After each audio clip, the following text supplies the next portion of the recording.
Poetic peeps and gentle persons, in-betweeners and non-conformers, genders all and genders equal. Welcome to Eat the Storms, the poetry podcast.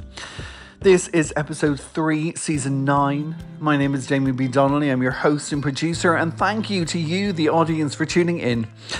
Whether that's on platforms like Spotify, Apple, Google, Breaker, Podbean, Player FM, Overcast, Pocket Cast, Castbox, Podcast Addicts, iTunes, Amazon Music, or YouTube.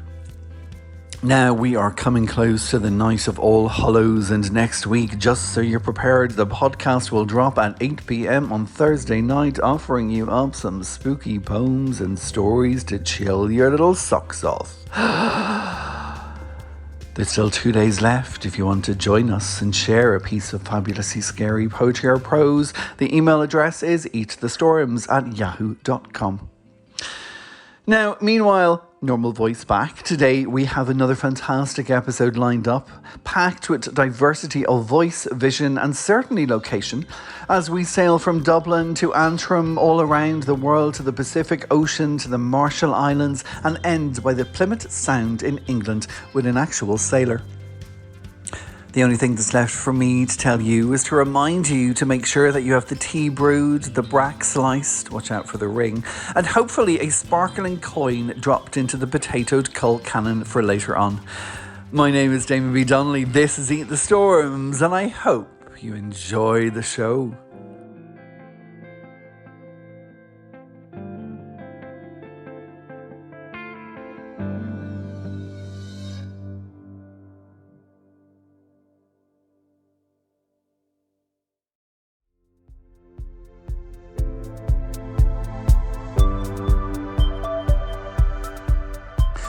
My first guest on the podcast today is here to share poems from his new poetry collection, Crash Centre, published by Salmon Poetry. He is based here in Dublin, is a prize-winning poet and writer of creative non-fiction, a Patrick and Catherine Kavanagh Fellowship recipient in 2023, a teaching fellow of the New York University, and he won the open category in the 2018 Voices of War International Competition. His previous collections include Waiting for St. Brendan and Other Poems, and Santiago Sketches, also from Salmon Poetry. Now, just to give you a trigger warning, this first reading today from Crash Centre explores what happens when grooming, gaslighting and abuse masquerade as trust in the relationship between the author and a charismatic literary monk set in the 1990s in an elite boarding school. I am very honoured to have with us today on Eat the Storms, David McLoghlin. Central Park Nocturne. The living iguanas will come to bite the men who don't dream. Federico Garcia Lorca. Black trees, a little snow. People pause, deferring to expensive dogs. Maybe find a moment, like prayer. From the reservoir, the building's park side seem Angkor Wat, accretion, mud cities in Mali. Gateway of Oasis, city of the wolf and the iguana. My childhood and future seem to have departed to go jaunting along empty pathways under lamplight, electricity mimicking gaslight in a park from home. The Retiro, maybe Phoenix Park. Leaf preserved in grey ice, white ambergris. Yellow hexagonals corona, come on high up, hive-like, extending, silent. Nights calm black, undersurfacing.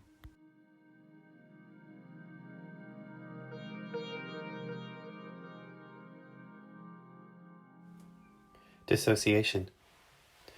During sex, the mind drifts free.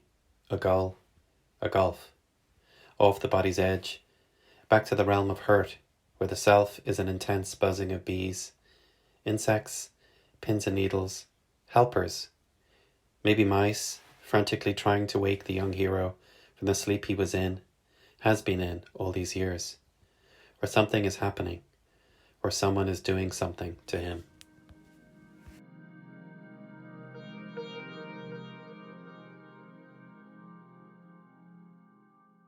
Hostage walk. Before lights out, we'd be horsing around and Father Narcissus would come in. Hey George, stop that there now. There was no one by that name. Some scowled off to the side at the antic ringmaster or hurried to finish pulling on their pyjamas. But no one ever asked, what's a monk doing on the 50th floor among half-naked 17-year-old boys at 9 o'clock at night? He always left 10 minutes before our housemaster, Father Andrew, came to say, What are you doing still up, Mr. Beatty? To bed with you, sir. To bed. Narcissus drifted in several nights a week, and in the gaggle that surrounded him, established enough credentials. I was at Joan Baez, Boston Common in 68. Oh, of course. To draw us across to the monastery in a smaller group, to talk in the large reception room with the picture window, one day in autumn, when crows were aloft. We was my friend Tim and me. Tim's hair was almost white blonde. Narcissus loosened the collar, boasting about opium and hashish, and perhaps Eribatasuna or Etta in nationalist West Belfast. Oh, they were so handsome. Long black hair and so Basque. Then he slipped in.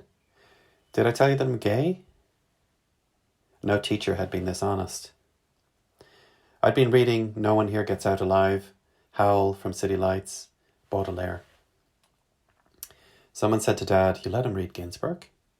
And Dad was almost proud. Narcissus recommended so much. We went back to the school side around 4 p.m, silent, clambering the blast crater. We hadn't been in there that long. It's long. First years dispersed ahead of us like minnows, hugging the reef. Robbo moping artfully. Tim never went back and would never say, You're excited by Narcissus, but don't go back, Locke. We know the hostage walk, monochrome streetscape, some snow. 2 figures walk towards opposing sides, meet in the middle and pass. On my way to see Narcissus 3 days later, I don't notice. He's booked the smaller room this time, the one with no large window, only slit embrasures in white walls. I see the enclosure where monks are passing, so contemplative they are almost actors. The day we walked back together, Tim made it a normal day. People saw Tim every day, in the dorm, in the classroom. No one asked, where has David gone?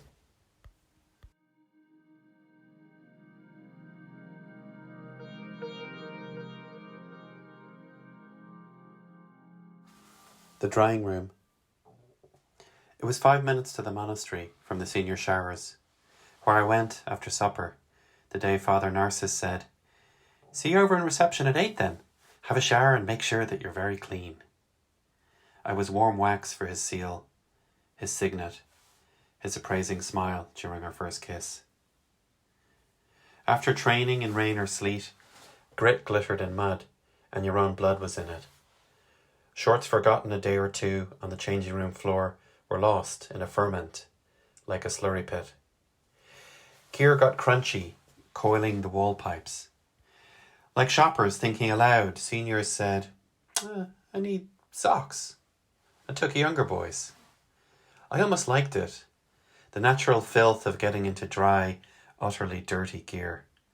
As if your jersey had shingles, its mud plaques nervous brittle, toasty against your back, standing in the tenebrae of humming pipes.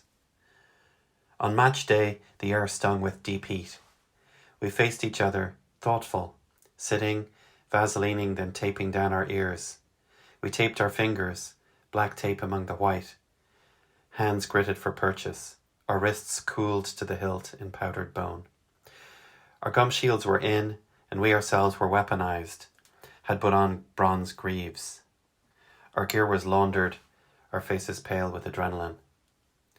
Sean Donovan genuflected for a private Our Father, then stood, slapping backs. Shouting started, like an orchestra tuning towards a note. Then we circled, clasp, touch, and go.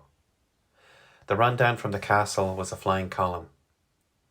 I could hear the crowd, metal studs on loose tarmacadam, the coaches saying, winded, around us, like a pack of wolves, Glenn, and the subs were running with us, loyalty sparking up from the ground. Young boys shouted our names. Mothers stood as we went by, their hoplites.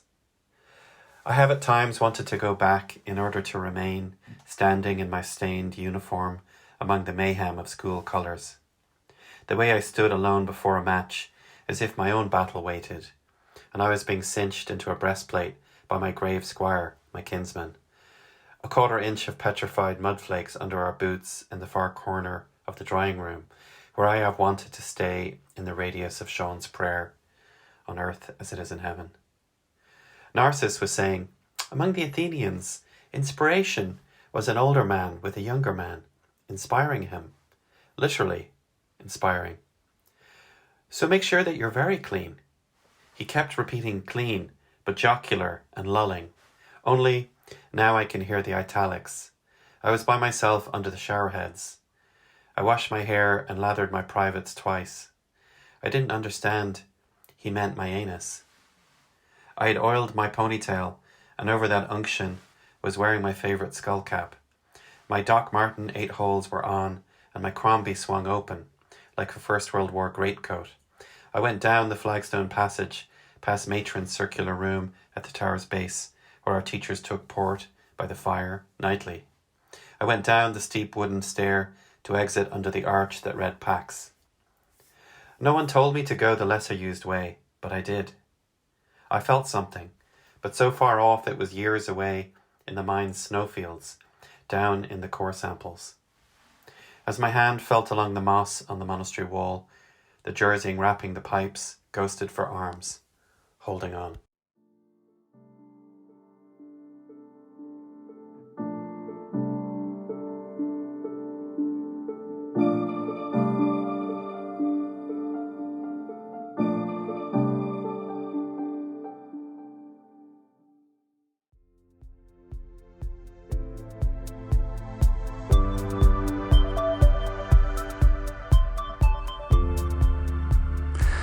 Now for my next guest, we are packing our bags and flying across the Atlantic Ocean and heading to the United States and then some, as we are going to land on the Marshall Islands in the Central Pacific Ocean.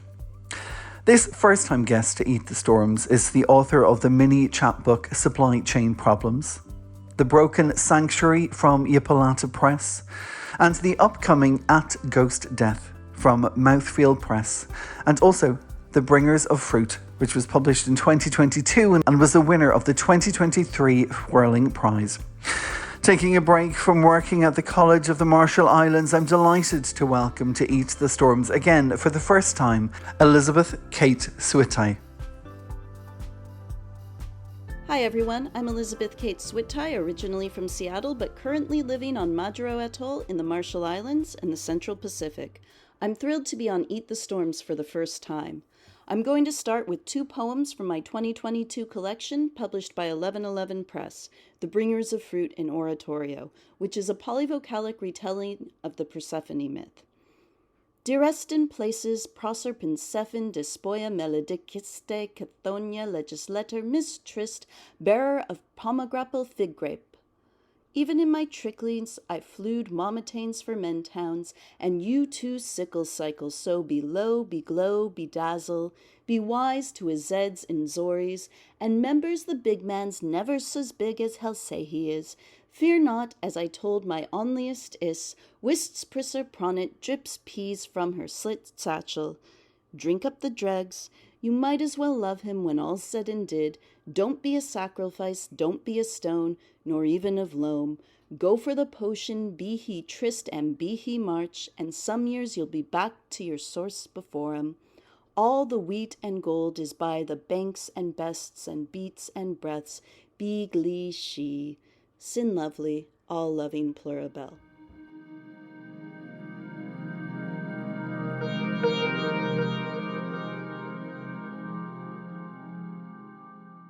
The Oceanids Canto 1.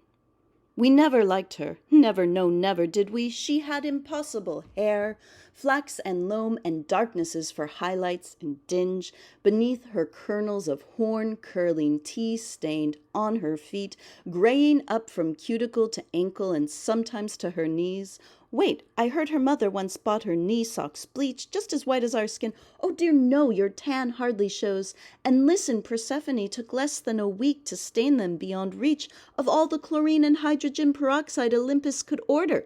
That's all of it. Yes, that was the point. We never liked her. She'd chase bees through roses, and what did she think her blood would attract but Uncle Death and his desires? She really deserves his coffin brown eyes.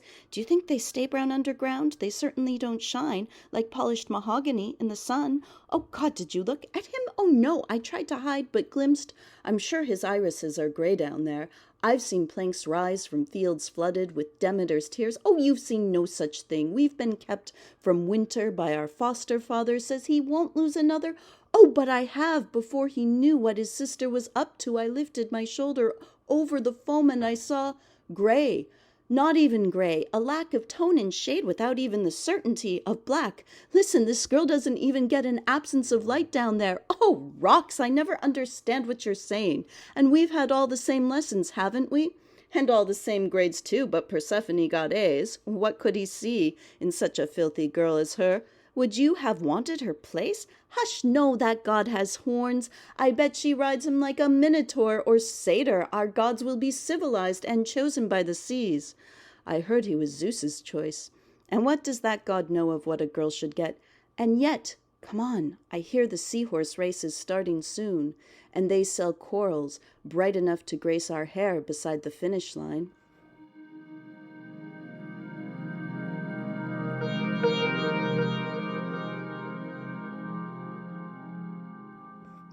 The next poem comes from the Articulations, which will be published as part of a Tête Bêche this November from Kernpunkt Press. All lines in this poem come from an 1865 Manual of Physiology. Articulation 3, that we cannot always clearly assign the limits, that of dead or inert mineral bodies, that we notice the tendency to vegetative repetition, that water is an element of their structure, that water must have formed out of their substance, that a new arrangement of particles has been effected, that the red snow and gory dew inevitably form a peculiar red secretion, that sarcodic substance or protoplasm, which seems to be the common basis of all organic structure, that the germination of seeds takes place in darkness, that the young are brought forth alive, that nerve is the instrument, that all pointed bodies within its influence exhibited a distinct luminosity, that the same power is exercised by blood crystals that hold the bones together, that they are composed of an aggregation of tubular prisms, that they are formed through the intermediation of cells, that air has no access to the wound, that the cartilage is superseded by bone, that the arteries are not destined to carry blood, that alcohol cannot answer any one of those important purposes for which the use of water is required, that there is little provision for the delay of food, that the saliva of the mouth will strike a blue color with reddened litmus paper, that the metamorphosis of the starch is actively renewed, that the secretion may be renewed, that the action of the liver is constant, that the gallbladder is almost invariably found turgid, that biliary matter is essentially a soap, that the proper fecal matter is the product of a retrograde metamorphosis, that light stimulates the exhaling process, that the blood which the body receives is never purely arterial, that the hand closed upon the heart is opened with violence, that gives origin to bones and teeth, that frogs die if they be confined, that the air may exert its full influence on their skin, that the respiration has been known to be maintained through the fractured humerus of an albatross, that the amount of total movement in each rib increases as we pass, that during pregnancy there is the same increase in the exhalation, that the yellowish hue of the cell is the deepest, that biliary matter does not pre-exist, that children of 8 years old excrete, that the heat of the body sometimes increases after death, that the placenta is to be regarded as an exerting organ.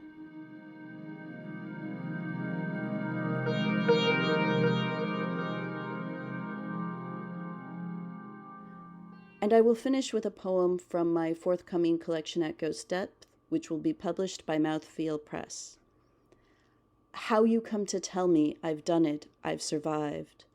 When I breathe too much myrrh and scents from the tropical cathedral across the unmarked road, you brush me with fronds free from the hunger of rhinoceros beetles. I always loved Palm Sunday. Here I love coconut water after running slow, sweat to the one gate airport between ocean and lagoon. During the last wedding, ceiling fans spun into the missing stained glass saints, and you christened me with oil I left behind. When I kissed you, my skin no longer absorbs who I was before he raped me, and you don't sing, even in this hallucination. Yet music rises from you to tell me I've survived. I no longer need to love you to remember who I was when I was whole. And yet,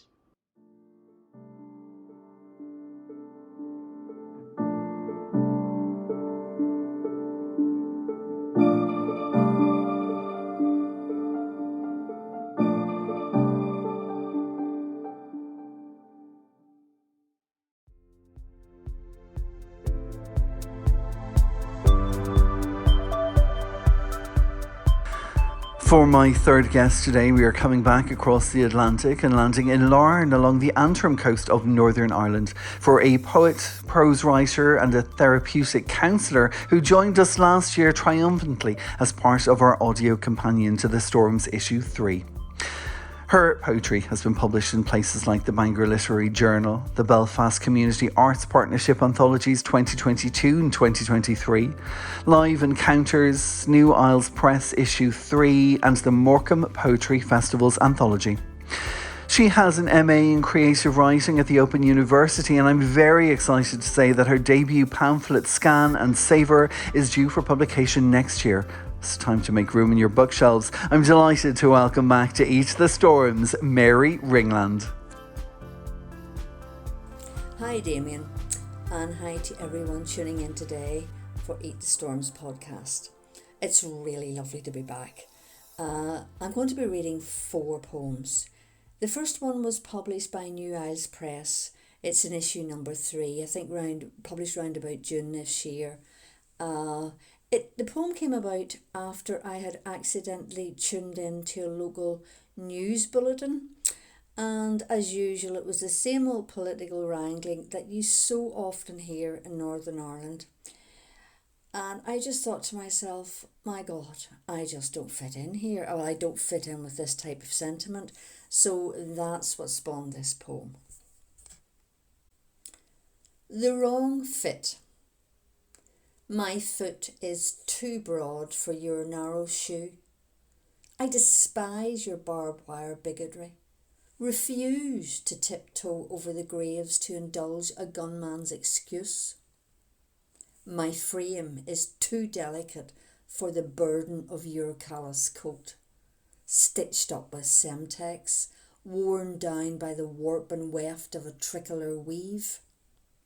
My head is too tender for a taut hat, adorned with segments of orange dogma, heavy as the hearts on a path paved with red, white and blue.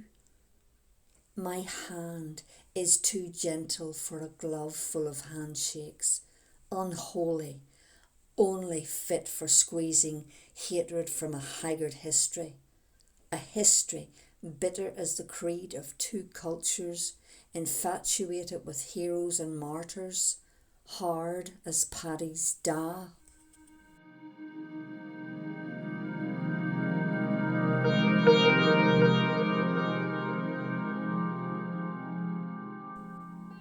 These next 2 poems were written with the current climate crisis in mind.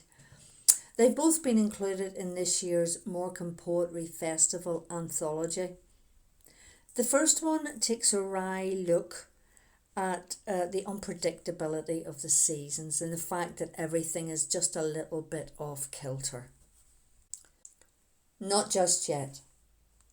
You spring back and forth like an angsty, ambivalent yo-yo, languorous under a lacework of vapour, lulling me along with a leery wink, daring me to ditch the duvet. You tease me with a trailer of dancing girls, daffodils and tulips, crocus and cherry blossom, branches in bud bursting with sap, oozing previews for the main show. You ramp up the heat, hot enough to thaw my defences, then you fleece me of wool and leave me to freeze like a well-shorn sheep, bewildered without a bobble hat. You leave me hanging, limp as a rusted leaf, to shiver while you blow cold, then hot, then cold again, not ready to commit just yet, still inclined to spring back and forth, never willing to ease my mind, never able to make up yours.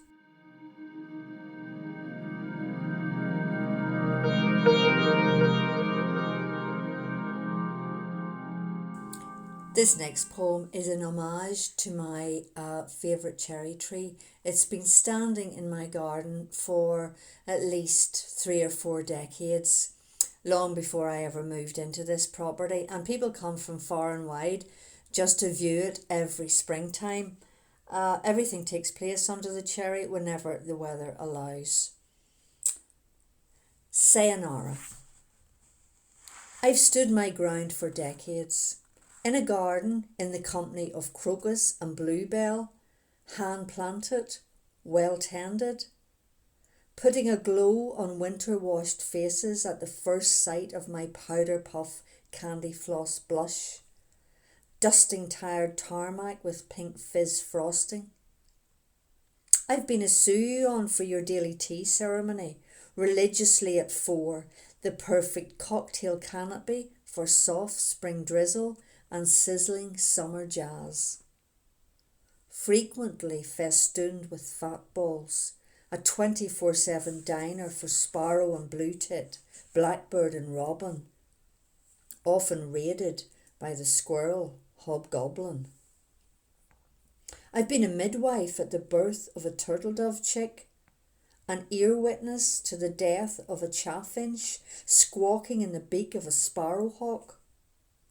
I've rescued refugees from the Black & Decker Blitz, with open branches given asylum to the honeybee fleeing chemical ecocide. I've survived your storms, too many to name, southwesterlies nipping, whipping, threatening to scatter my confetti eastward to Nippon forever. Look at me now, hanging by a leaf, half poisoned, weeping sap, wilting under the ire of Gaia's hot flushes, under the mood swings of her revenge. I still miss the dogs that bark. No more, the dogs that barked so loud they tickled my canopy to the core. The dogs that we adored.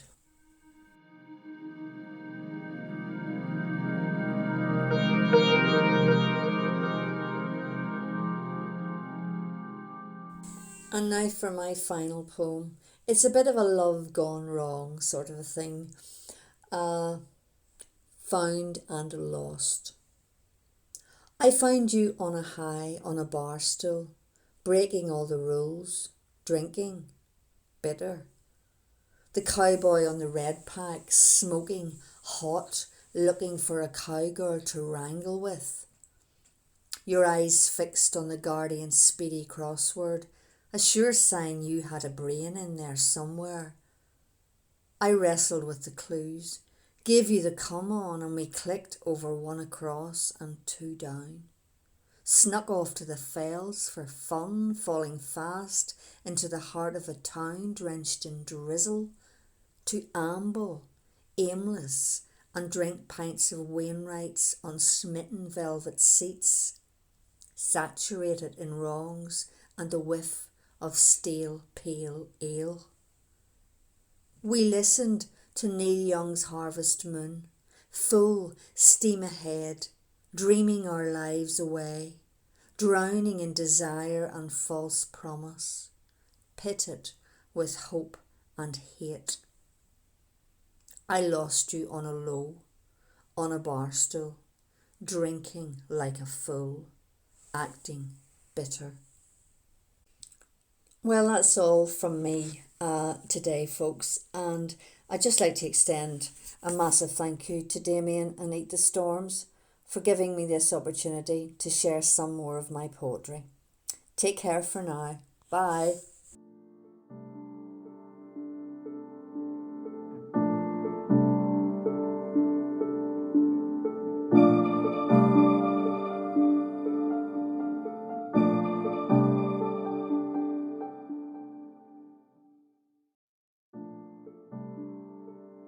And now, it's time to go behind the storms.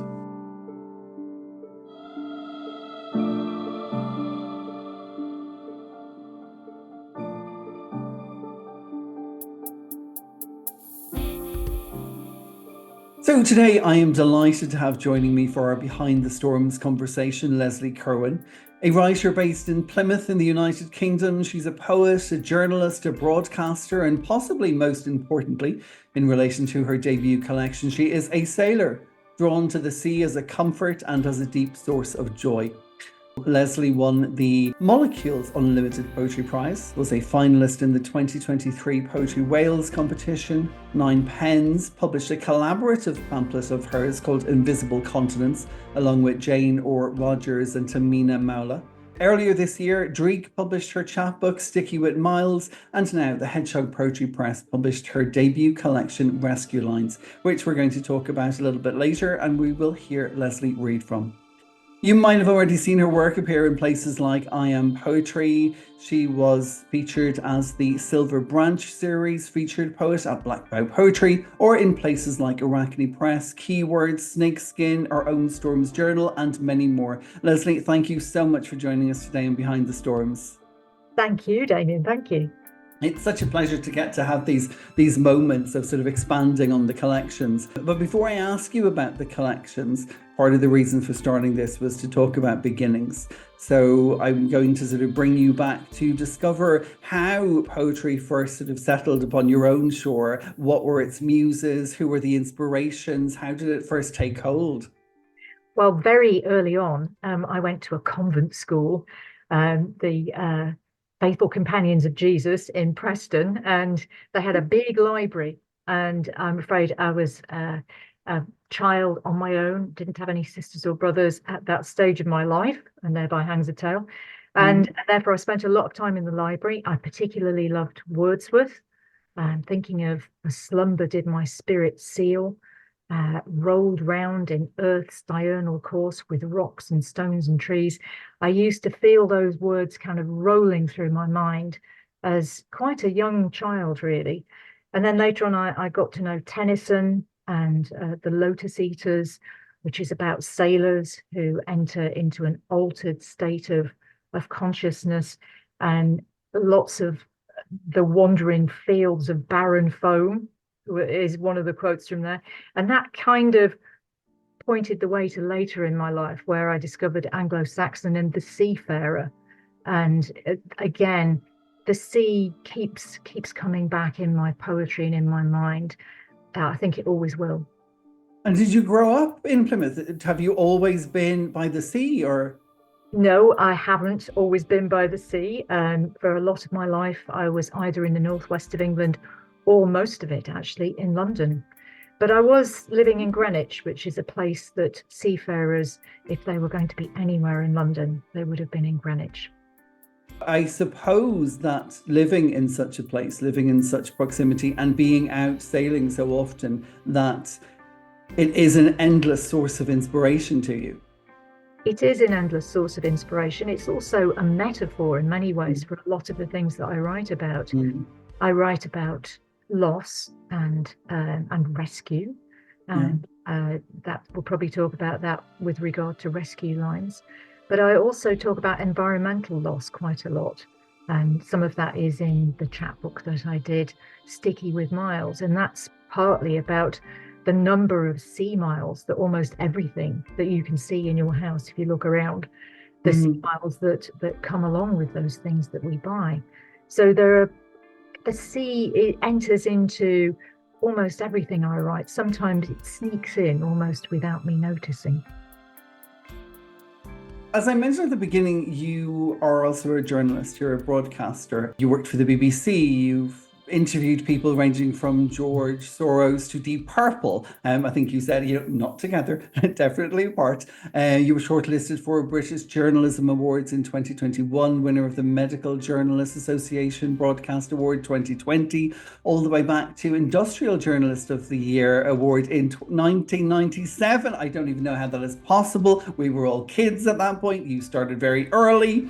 But I wonder how, because for me, I suppose when I think about journalism, it's fact, fact, and fact. And when I think about poetry, it's fact, but with this twist of fiction that can come into it for us to sort of elaborate perhaps the story, the thought, the ideal. And I wondered for you, is there sort of then a balance between almost like ebbing and flowing between the two, like going to the fact of journalism and then out to this fluidity of poetry? Yes, I mean, that's a very good description, Damien. By the way, I am as old as I sound. So yes, I have been doing journalism for a very, very long time, and I still am doing it, a bit of it, to be fair, for the BBC as a freelance. But no, I think the borders between journalism and poetry, they're very, very flexible indeed. I think one of the problems for almost any journalist who tries to write poetry, or indeed to write any kind of creative writing, is that we like beginnings and endings. And poetry, you shouldn't really have them in that kind of very formal way. It's just too much to. And I've got a very bad habit of trying to finish a poem in a way that tells you everything you need to know. So I'm trying to wean myself off that bad habit.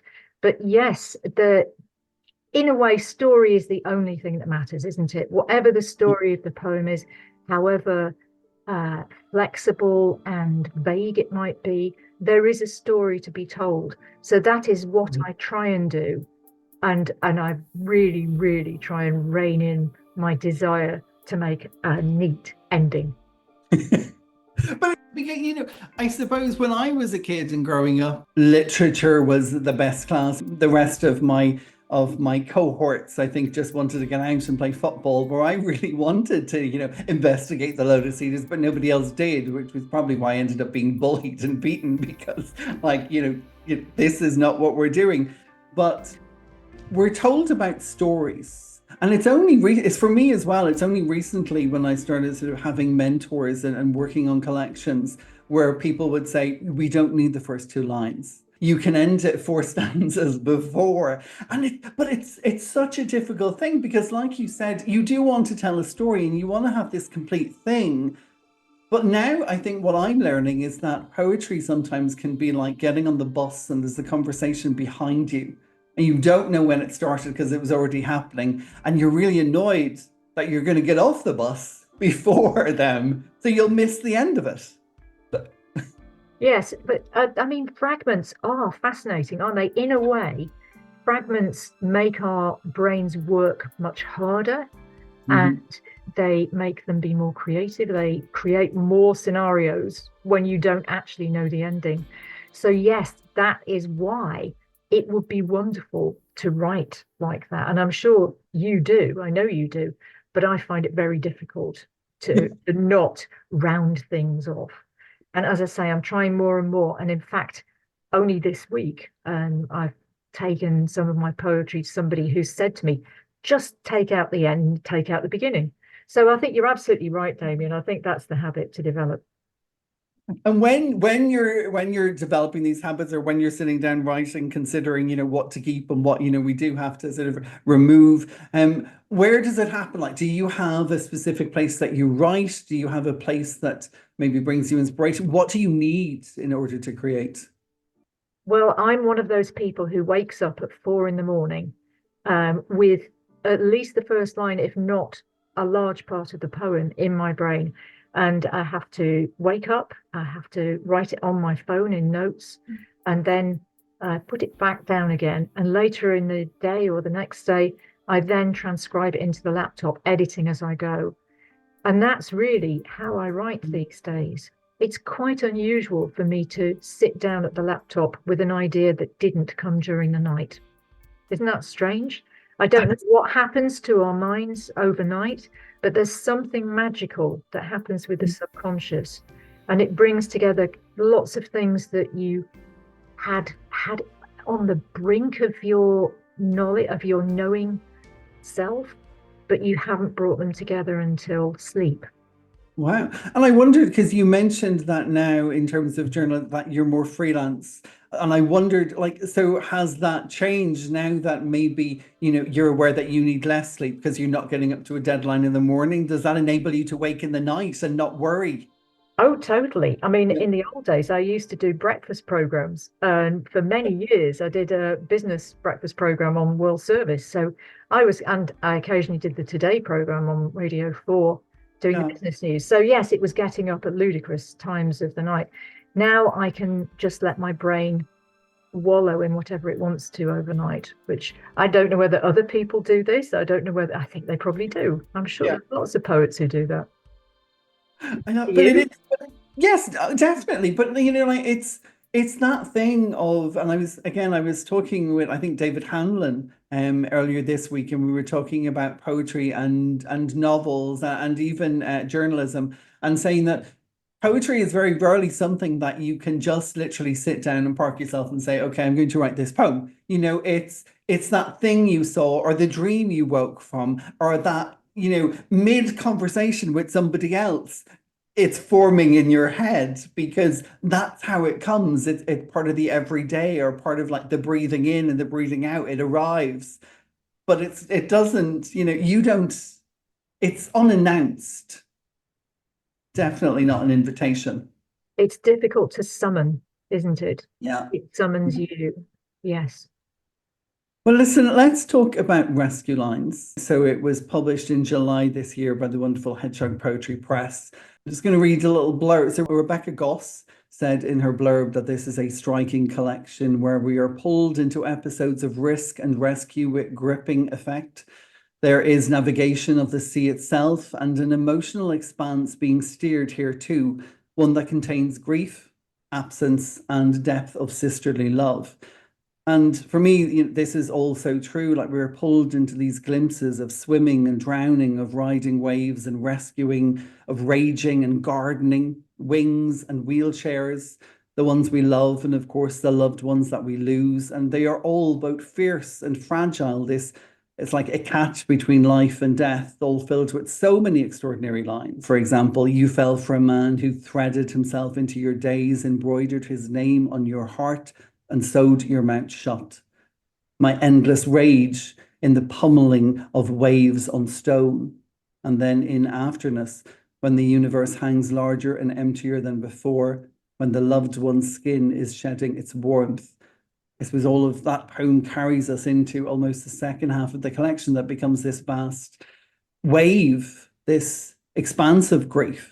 And these dolphins who still breathe, who still rise and fall. While there are so many questions that these waves, these ripples are never going to answer in terms of the loss that we endure. But also, I felt such a sense of movement. I felt such a visibility of the sea, of the waves, of the tide, in how the poems are laid out, in visually how you move through the collection. Tell us about your journey, your swim through this extraordinary, extraordinary moving collection. Well, thank you for what you said about it, Damien. I'm glad if you felt the sea threading through it, because that's what I intended, or really what was always going to happen. Yeah, it's quite hard for me to talk about finding and losing my sister, but that's what it's about. My sister was born illegitimate and given away. It was a forced adoption. And so we only found each other late in life. And that was a wonderful thing. But there were very bad things going on in her life. And so some of the poems are about coercive control. Mm-hmm. She had a very toxic relationship. And so all those things together make up this great, as we all have in all our lives, mix of love and finding and grief and losing. And that's really what it's about, basically, with a lot of salt water thrown in for good measure. And was it something that you needed to write? Was it something that just, Yes, it was. Yes. And I think that all of us have things that we feel deserve our attention as poets, that we want to tell the world about. Yeah. And for me, this was one of the things that I wanted to tell the world about, which is particularly about the terrible ripples that happen when there are coercive relationships, how those ripples spread to so many other people. And the damage is, it's not, maybe it's kind of permanent in that you never forget it, but you can recover from it. There are rescue lines. Rescue lines are literally, they are the lines of poetry that can rescue you. In the opening poem, you already bring us sort of so amazingly into the sea, so quickly, so instantly. You have the lifeboatmen, the grey-skinned fish, the lungs blown like bellows.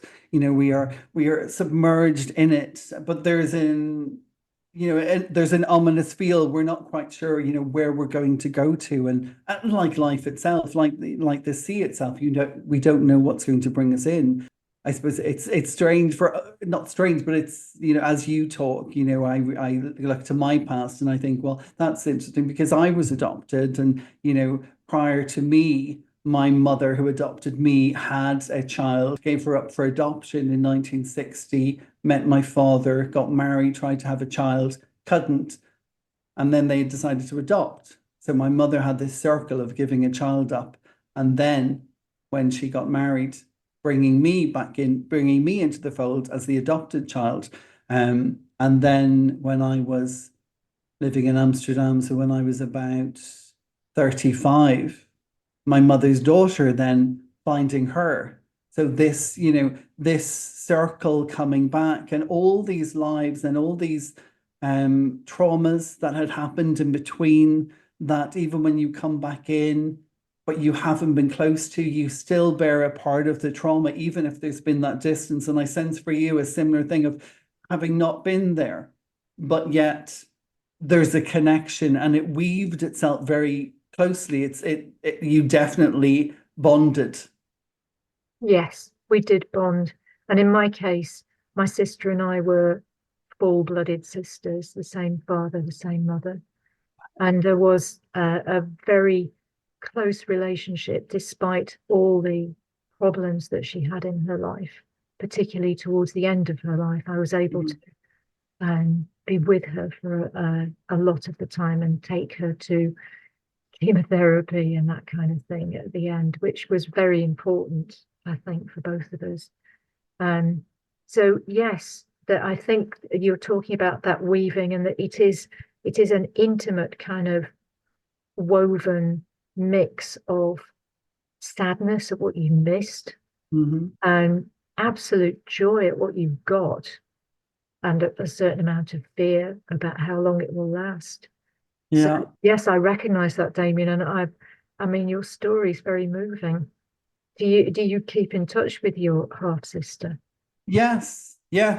Like I was away for 25 years. So during the time that I was away, they reconnected, and sort of the last 15 years of me being away. And what was wonderful for me was a sense of, I had grown up like yourself as an only child, but I knew the story.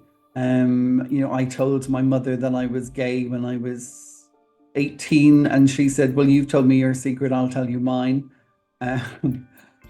Which of course immediately made me think, you've stolen my thunder. At least give me a day.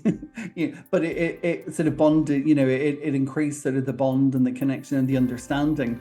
And so yes, like they found each other when I was away, and it made me appreciate the fact that now there was somebody else there. I didn't feel so bad about being away because there was another sibling to be there and to support. But I wanted to, well, I'm going to ask you to read some poems from the collection shortly, if you would. But I think the extraordinary balance that you have, and perhaps it's for me because I'm not a great swimmer, and I'm intrigued by the sea, and it's right, it's 5 minutes away from me, and I always go there, and I write about it quite a lot, but I don't like getting in and swimming. But that's what it has. Like when I go there, I feel the most relaxed that I ever am. Sitting on the sand, wading through the water up to my ankles, perhaps maybe to my knee. But the vastness of it, all that's unanswered, all the questions, all the fact that I can't see beyond the horizon, that's tied so beautifully into everything that you've described about this relationship with Mary. There's this vastness and this weight and this beauty, but also there's this danger and there's this sadness, and there's, it goes out and does it come back in, and that breath. It was extraordinary. I feel honored to have read it. I'm honored that you're with me here today to share some poems from it. Thank you so much. I'd like to invite you to read some poems, if you will. Thank you, Damien. I might start off with a poem which is about my sister's difficult relationships. Yeah. It's called Sister with Bees. She did not ask the bees to come. Their white noise shudders skull and flesh. They cover her damp nakedness. She is passive, aware there is heart-stop pain behind each furred thorax, starry compound eye. Her sweat is honey. She is dressed to kill, stands perfectly still beneath the hum, muscles cramped. Barbed feet are rain on her white skin. A scarf of bees ripples at her heart. She does not move, though her legs ache to run. She has become used to holding herself in to their inevitable roar. She is lulled by the intimacy of threat, speechless at being chosen. She is sewn in a venomed sheath.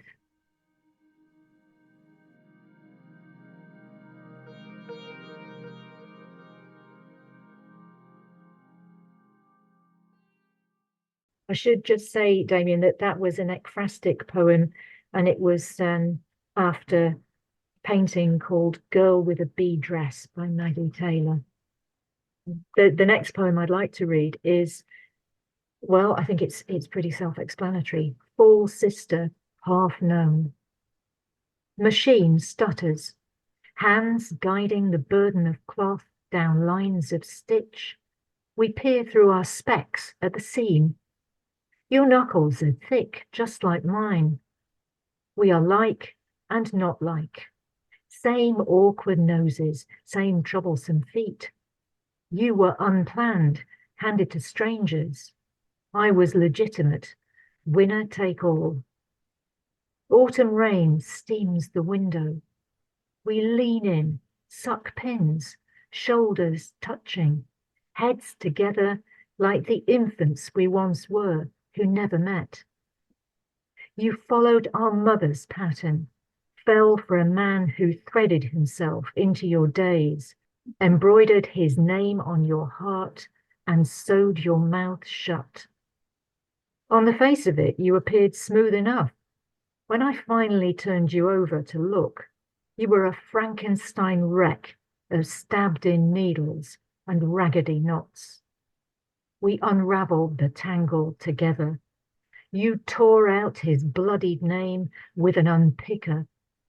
Now we hold up our finished skirt in matching hands and hope for a neat reverse.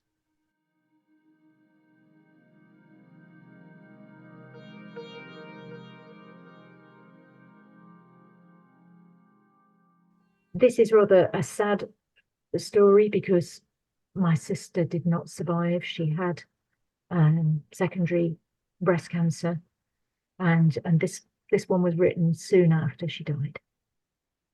Afterness.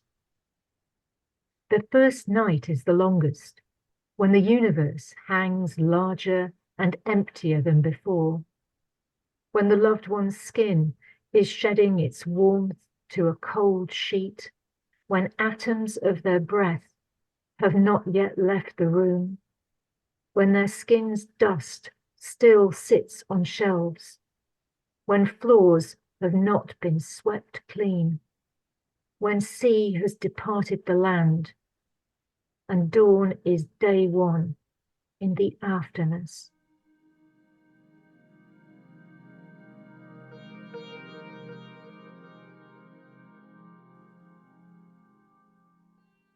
And there's a very angry poem, which is in the middle of the book, which is really about the unfairness of what happens to so many women who are bullied and controlled and have their own will taken away from them. It's called How We Witness the Endurance of Mothers and Sisters. The unblinking surveillance, the ban on visitors, the stealing of passwords, the constant texting, the inevitable name pulsing in phone light, the suffocation of what is scrawled in birthday cards as love. And when they are dead, will nothing touch our pain? When the sins against them loom like planets on a horizon, swallowing any light we used to share. What remedy is there to stop the contagion from these our silent condemned, whose time of coerced service compressed their selves like geisha feet into something tiny and mangled?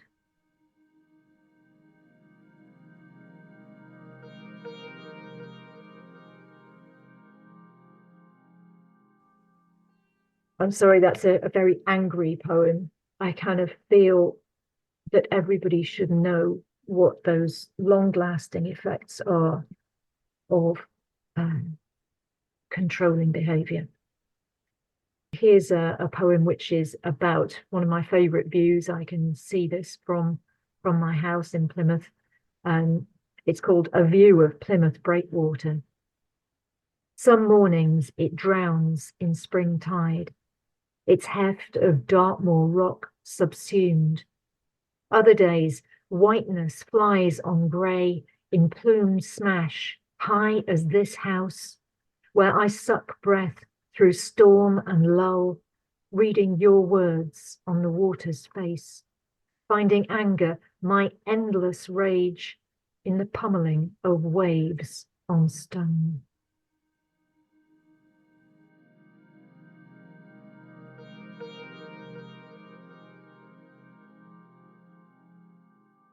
Dolphins sense grief on the water. Unbearably, you breathe while she does not. I blessed, breath hopped, at apex of your leap, I spied glitters of why to carry on. Fly hard and high, my friend, rise your jet body to light, teach me the old desire to soar.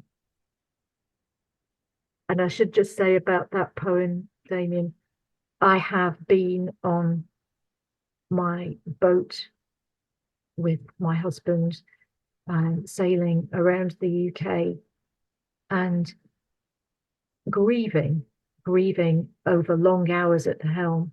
And I have seen a pod of dolphins come up, and it's almost as though they are attracted to my grief and they just want to make it better.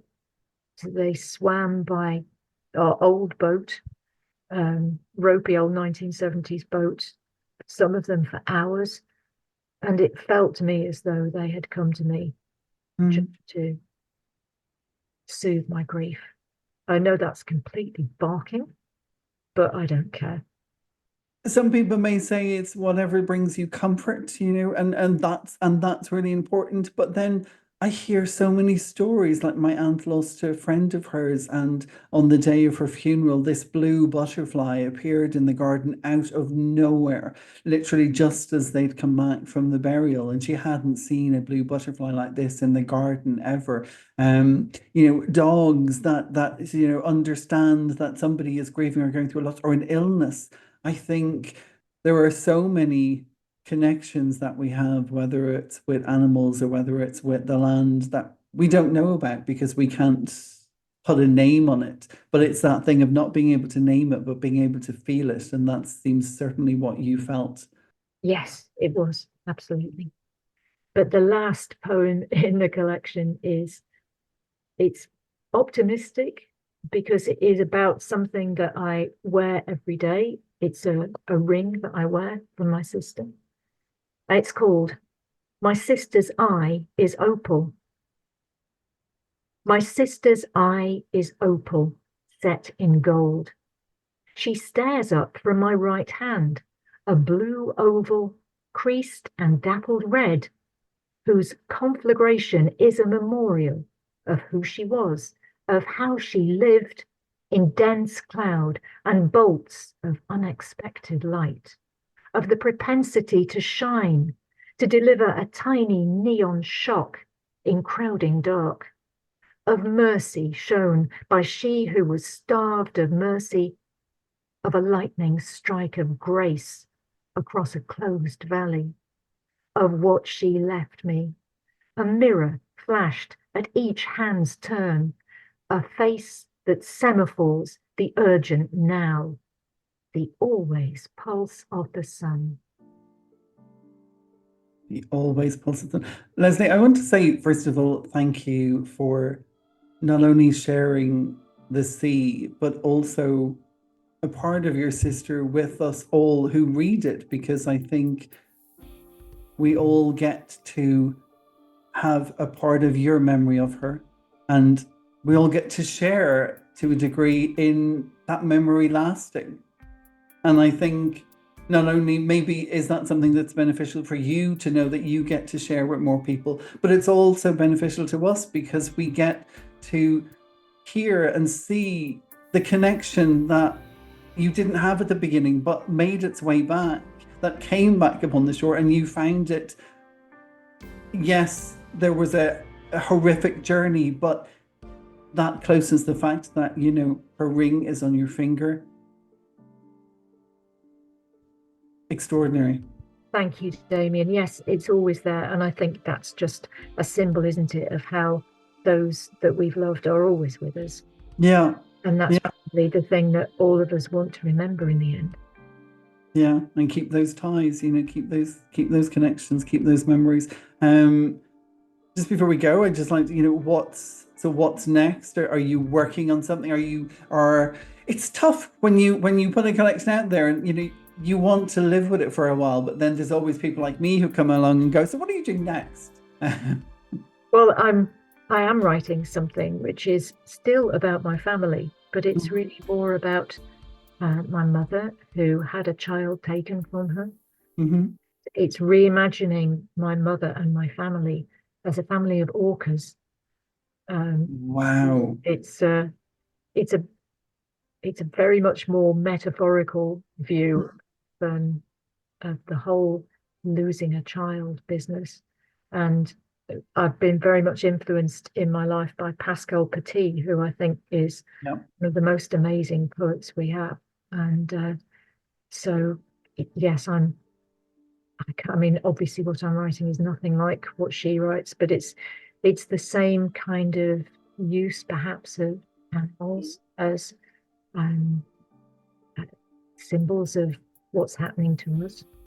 Yeah, that's extraordinary. And it's funny because I was talking about somebody, I think, the other night, and they were talking about something that I had written and about being adopted. And I said, well, in a strange way, like, I now live in the family home, but it's, like garden a lot outside and, dig up trees that my great grandparents probably put down. So I'm getting close to their roots, but, it's not my roots. So, you kind of feel further from it.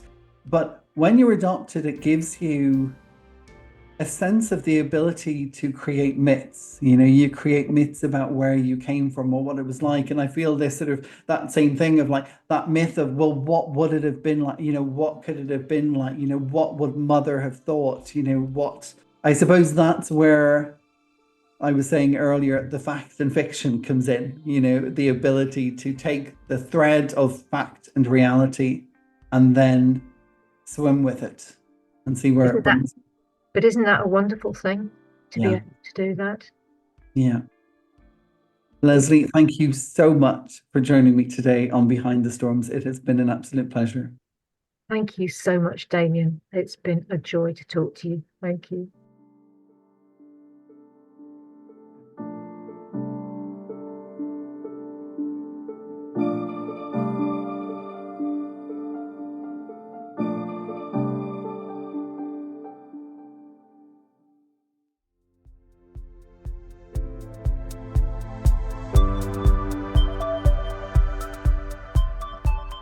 Now, just before we finish up today, there's time for me to leave you at one of my own poems. And this time, I'm delighted to say I'm going to read a poem that features in issue 19 of Skylight 47, which was just launched in Galway last Thursday. I was working here in Dublin and desperately disappointed that I wasn't able to get over, but it just arrived in the post yesterday and it truly is a beautiful issue. It's full of exquisite visual art from Breed Fleming from Oldcastle in County Meath, with an effervescent cow called Barney on the front cover, and it's filled with fantastic work, and I will be settling down this weekend to read through it, but I'm already excited to see so many familiar names, especially from here on the podcast and the journal.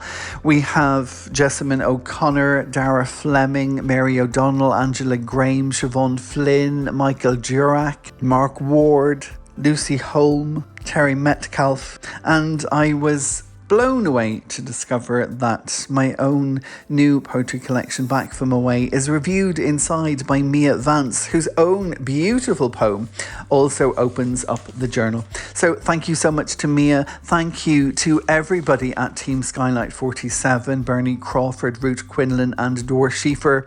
This is my poem. It's set in South Korea. It's set under the bloom of the Sansuyu trees, a part of the dogwood family. This is called After the Sansuyu. Under an awning of worn plum, pressed into wood, one leant in to the other, into the moment, into the fall of leaf over mottled roof and jaded shutters, once a witness to the bloom of the Sansuyu and how she slipped from the season, stained this seat cornelian, where under awning one reached in to the other, flesh of hand on blush of cheek, never again to be such a pair as there, rooted to awning of pressed plum, bud blending into all the Sansuyu left of its cherry. On this seat, someone pressed from bark into fairer form, swaying in the lust of our longing, as the past slipped itself like ink into the skin of all that would unfold, perfumed in Memoire de Rose. All the while, you and me, this us, that moment, leaning in as the day settled under a canopy of soul and worn plum. Years later, I still go back to that photo, retreat to that moment, close in to catch the slow fall of leaf, and in it, the air that bound us up, one in the other. You kissing me blushed in plum, already en route to rose, inked in possibility.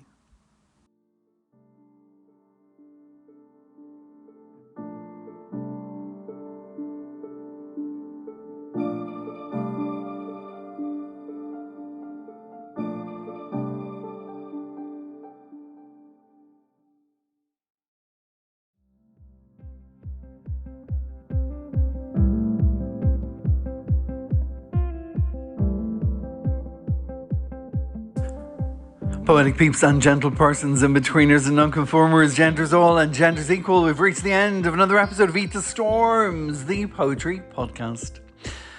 My name has been Damien B Donnelly. I've been your host and producer. I'd like to say a huge thank you to all of my guests on today's show, and they have been, in reverse order, Lesley Curwen, Mary Ringland, Elizabeth Kate Switaj, and David McLoghlin. Now, for details on all of these guests, you can head on over to eatthestorms.com, click on the podcast section called Listen to the Podcast, and there you'll find a blog post for every episode. This was episode 3, season 9, and in that post you'll find all the details, the bios, the social media handles, the photos, where to find, follow, and be fans of all of my guests. Now again, just to remind you while you're there over at our website, you can find details on The Storms, our journal of poetry, prose and visual arts. Issue 1, 2 and 3 are currently on sale as a bundle, and issue 4 will be out on pre-sales next week. Ooh, I'm very excited to say that. We officially launch at our Gillen Castle here in Dublin on the 10th of November. You will all be invited then to join us for the Zoom launch on Wednesday the 13th of November, and the podcast itself will become the audio companion to the 4th issue of the journal, which will air on Saturday the 16th of November from 5pm. And as usual, the podcast is available on all major platforms including Spotify, Apple, Google, Breaker, Podbean, Player FM, Overcast, Pocket Cast, Castbox, Podcast Addicts, iTunes, Amazon Music and YouTube. As I said at the beginning of the show, we will be back with you again next week, but this time we will be back with you on Halloween night itself on Thursday the 31st of November at 8pm with a little special spooky offering for the giggling ghosts inside us all. And then the podcast will be on holiday for the following week as I'll be busy prepping for the launch of The Storms. So we won't be back with you until that special audio companion to The Storms journal on Saturday the 16th of November. So until then, get the scarves and the mittens out of the closets, the turf and the thermals. Winter is coming, and of course, until next time, as always, stay